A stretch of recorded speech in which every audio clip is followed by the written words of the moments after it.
Fatal phone call. Concerns continue over how Sean Grayson was hired by the Sangamon County Sheriff's Office. The former deputy is now facing murder charges following the shooting death of Sonya Massey. The shooting happened last month when Sonya called 911 about a prowler outside her home. During the exchange, Sonya Massey was shot and killed by Grayson. Reports say there are multiple concerns over Grayson's work history with previous departments. Now, after the SAFE-T Act passed, it allowed law enforcement agencies to voluntarily report officer misconduct. After concerns of how Sean Grayson was hired by Sangamon County, given his past history, our sister station dug into what measures the state of Illinois has to track conduct of police officers. Reporter Carson Gordy joins us on what he found out. A database targeted to track police officers who have a history of misconduct, and law enforcement agencies are required to review it during the hiring process.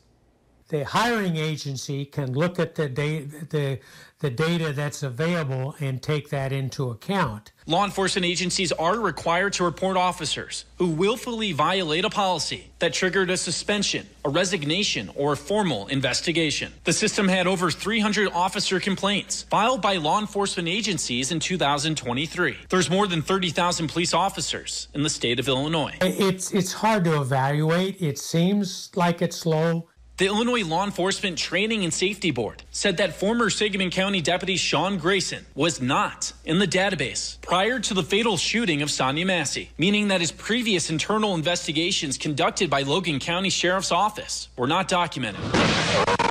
Well, I'll definitely be terminated because a buck just smacked the side of my driver's side door. 7 months on. How are you still employed by us? I don't know. Sean, do you understand what I am saying? Yes, I do, sir. Patrick Kreese is the vice president of the Illinois Association of Chiefs of Police, Region 2.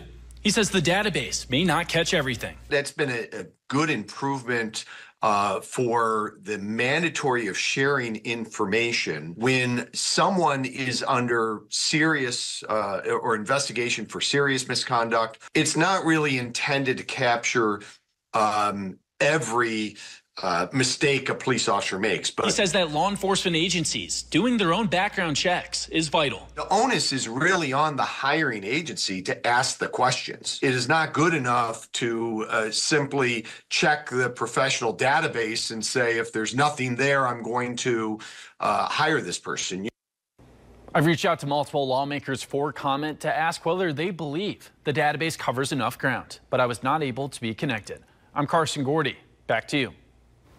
All right, thank you, Carson. This is a developing story. We'll continue to provide updates as we receive more information.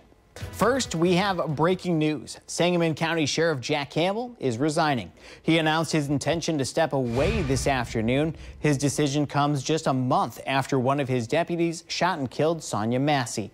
In a statement, he said, "It has become clear that the current political climate has made it nearly impossible for me to continue effectively in my role. Some individuals would rather see our community divided and in turmoil than allow me to continue serving as sheriff." This is more fallout from July 6th when the now former deputy Sean Grayson shot Sonya Massey inside her home.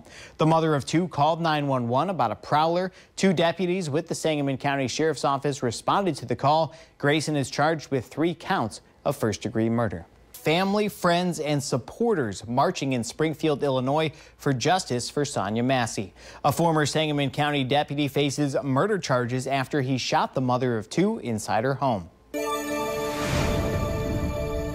Tonight, protesters took to the streets in Springfield. They say they want change and accountability to the entire law enforcement system. The march was more than 30 minutes. The organizer of the event says she was proud of the turnout. I think it turned out good, and it's important to still apply pressure for full justice. We received great news with the retirement of Jack Campbell as well as Sean Grayson's pretrial release being denied again. So today was more of a celebratory march.